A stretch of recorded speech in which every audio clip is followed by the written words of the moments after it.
옆에 계신 분과 이렇게 한번 인사해 보겠습니다. 새해 복 많이 받으십시오. 이렇게 한번 인사하겠습니다.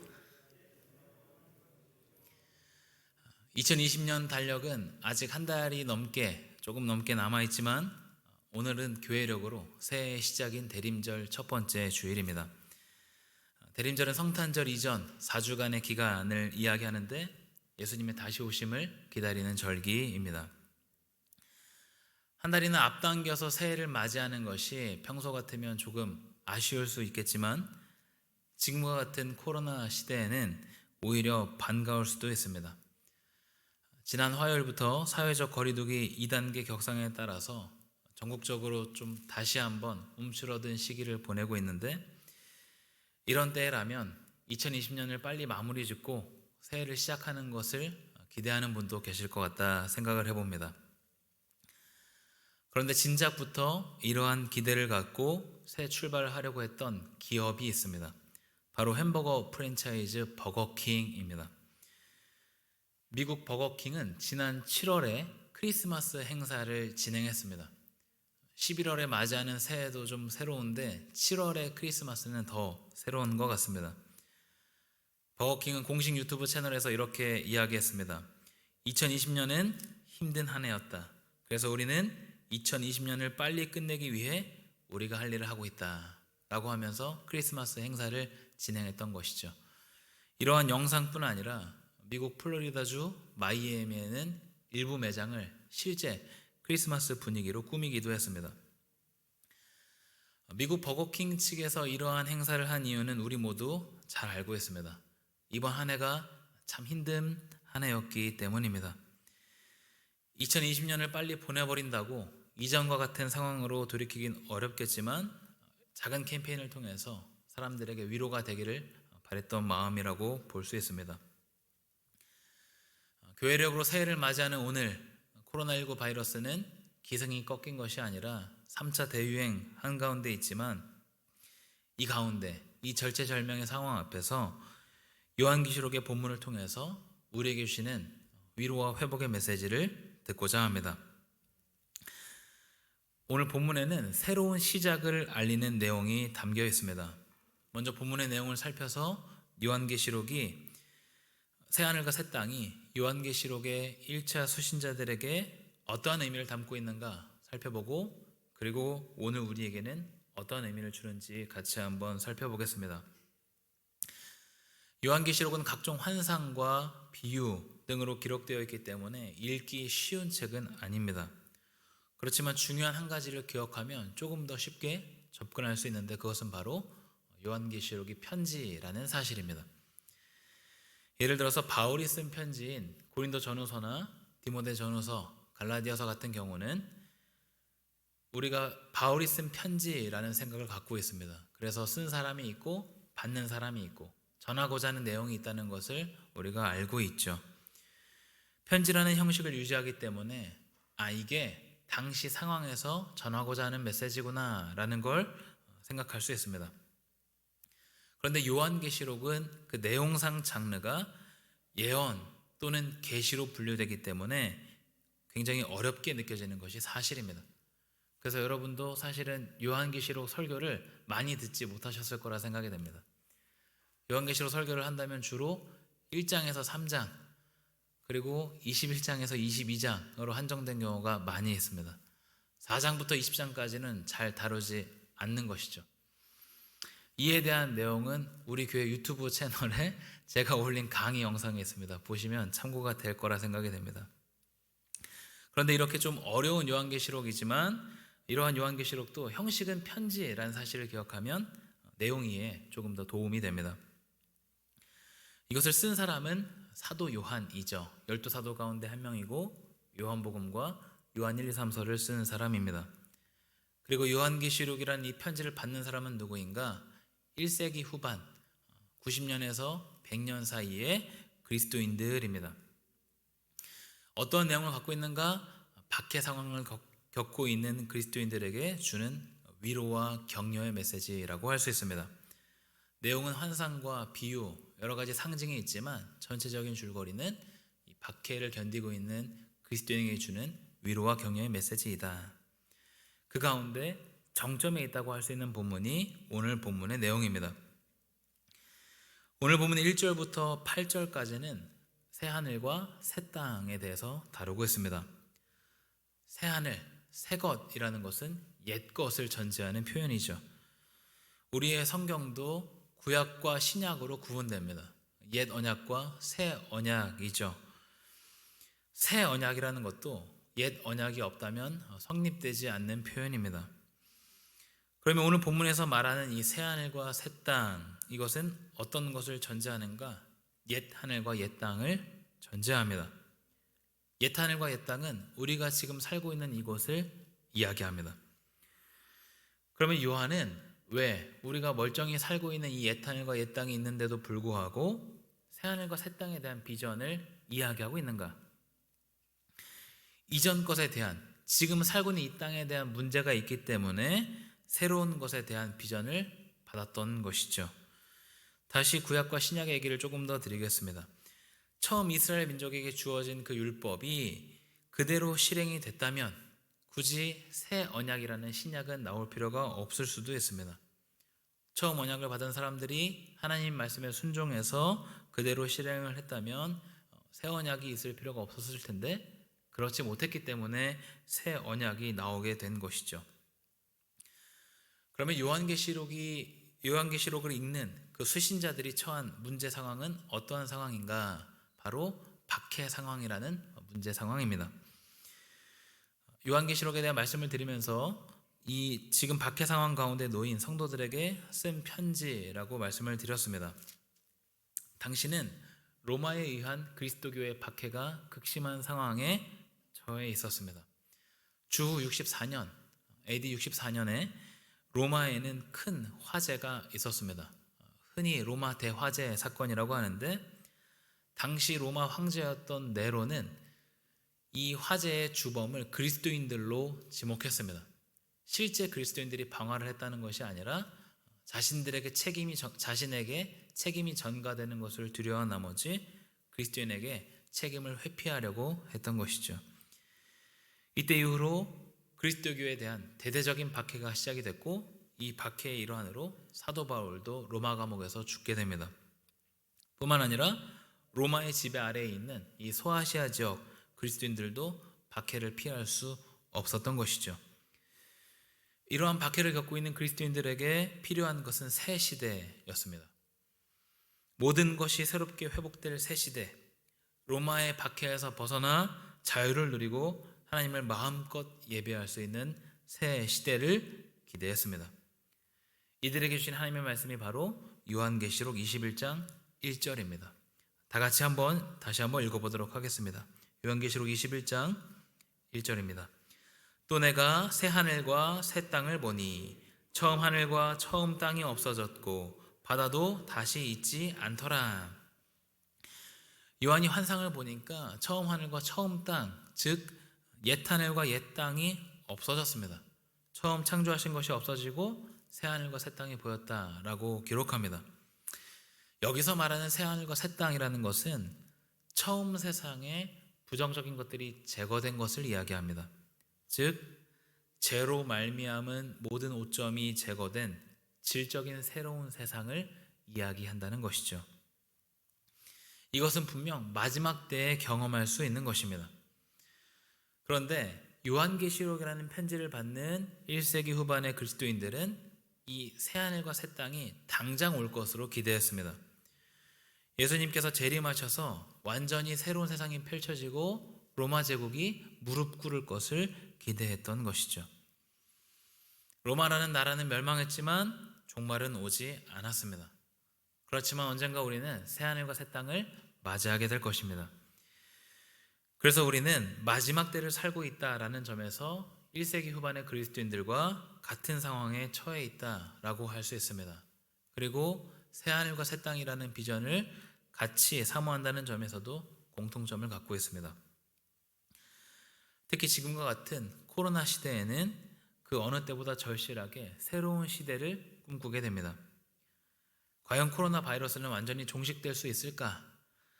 백신이 나온다고 하는데 그렇다고 다른 바이러스가 발생했을 때 잘 대처할 수 있을까? 등등 우리는 굉장히 미래가 불투명한 시대를 살아가고 있습니다.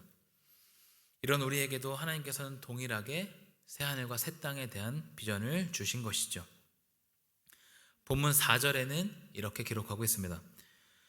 모든 눈물을 그 눈에서 닦아주시니 다시는 사망이 없고 애통하는 것이나 곡하는 것이나 아픈 것이 다시 있지 아니하리니 처음 것들이 다 지나갔음이로라. 사망이 없고 애통하는 것이 없는 곳, 곡하는 것이나 아픈 것이 없는 곳, 그곳이 바로 새하늘과 새 땅입니다. 이것은 분명히 종말론적인 비전을 이야기합니다. 당장 눈앞에 펼쳐진다는 것이 아니라 결국에 이렇게 될 것이다 라고 말씀하는 것이죠.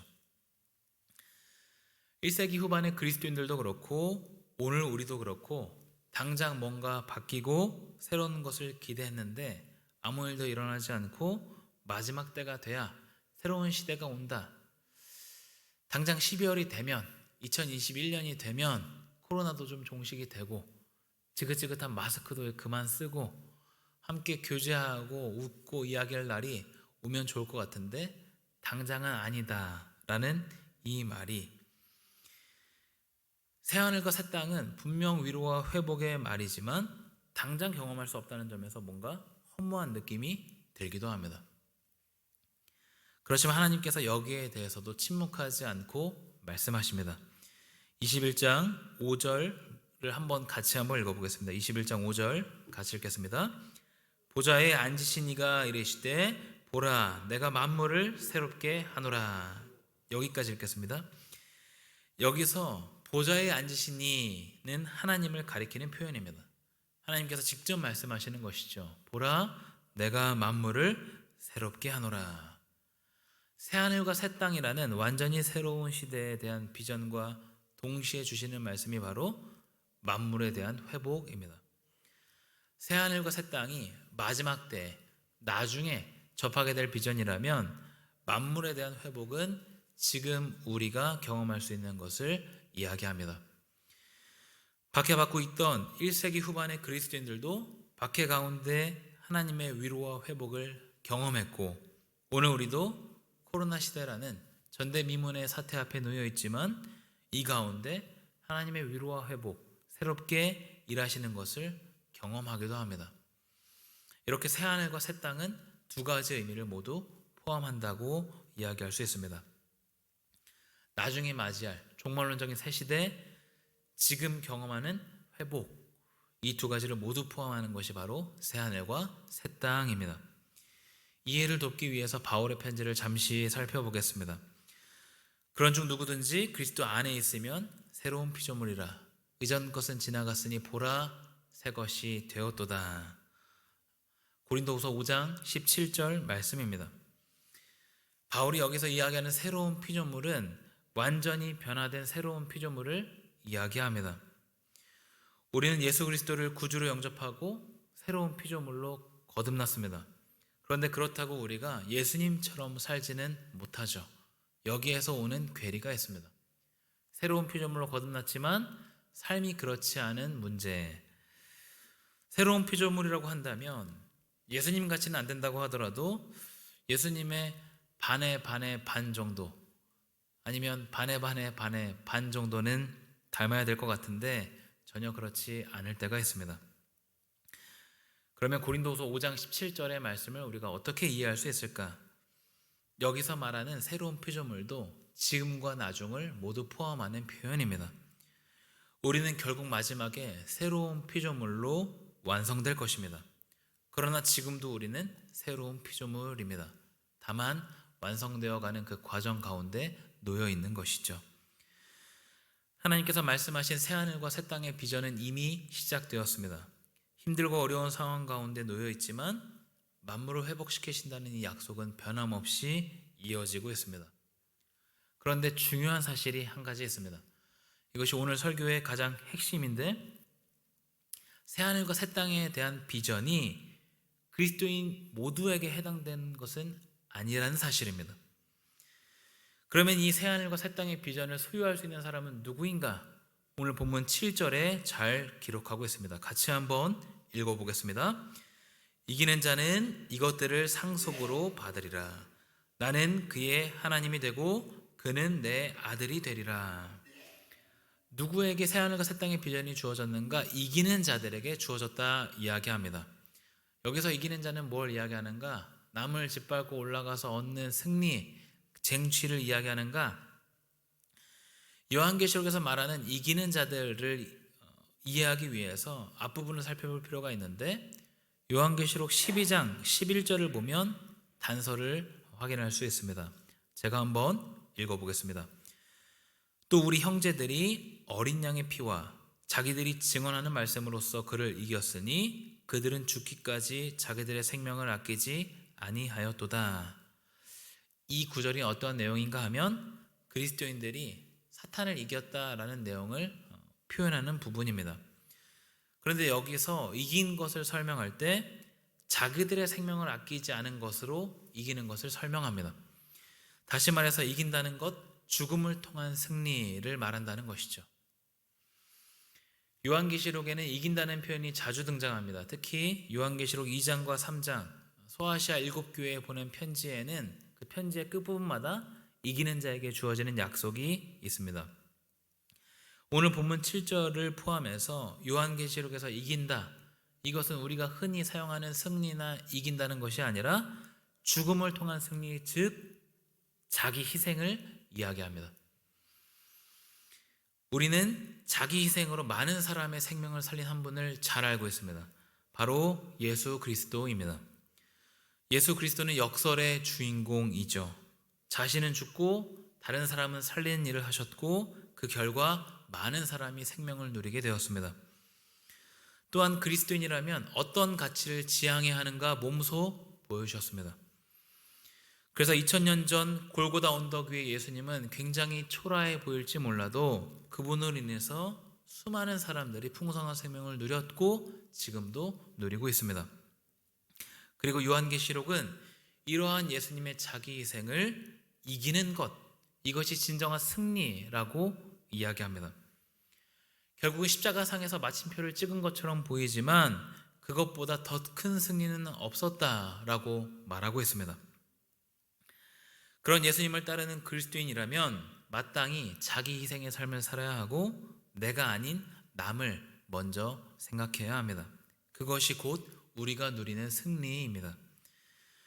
하나님은 그런 승리자들에게 새하늘과 새 땅의 비전을 주신 것이죠. 처음 것들이 지나가고 완전히 새로워지는 새 시대 뿐만 아니라 지금도 경험하고 있는 회복, 말씀 앞에 서 있는 우리 모두에게 하나님께서 허락하신 새하늘과 새 땅의 비전이 임하기를 원합니다. 중요한 단서를 놓치면 안 되는데 그것은 자기 희생의 삶을 살아가는 자들에게 주시는 비전이라는 사실입니다.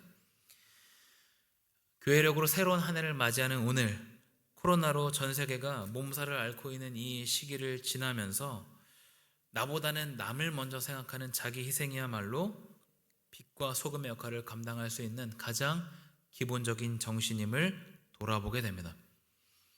본이 되지 않는 교회, 본이 되지 않는 그리스도인들을 쳐다볼 것이 없습니다. 그들은 그들의 길을 가는 것이고 우리는 우리의 길을 가면 그만입니다.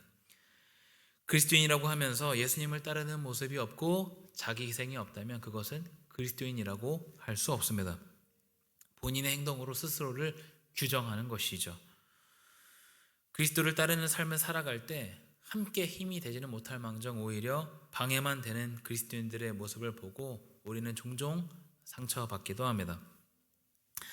그렇지만 변함없는 표대가 되시는 그리스도를 바라보고 걷는 그 삶은 유익할 뿐 아니라 우리가 본래 지향해야 될 목표임을 잘 보여줍니다. 이러한 승리자들을 하나님께서 기억하시고 회복의 은혜를 허락하십니다. 남을 짓밟고 올라가서 쟁취하는 승리가 아니라 자기 희생의 삶을 통한 승리, 그것을 통해서 하나님께서 경험하게 하시는 회복이 새로운 한 해를 맞이하는 모든 성도들의 삶 가운데 함께 하시기를 간절히 바랍니다. 두 가지에 대해서 말씀을 드렸습니다. 새로운 새 시대, 나중에 임하게 되겠지만 지금 우리도 겪고 있는 이 회복이 자기 희생을 통해서 새로운 삶을 살고자 다짐하는 우리 모두에게 임하기를 간절히 바랍니다. 함께 기도하겠습니다.